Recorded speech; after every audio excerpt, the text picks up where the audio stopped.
It is one of the best natural entrances to any port in Ireland, and it's a shame that the guests won't see it this morning, but I believe the weather is supposed to improve this evening, so they may see it on the way out.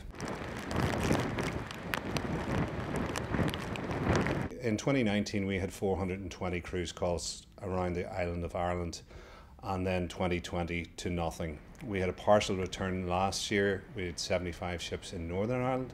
This year we are back to almost full capacity. We have 360 ships this year, and bookings for 2023 and 2024 are very, very strong.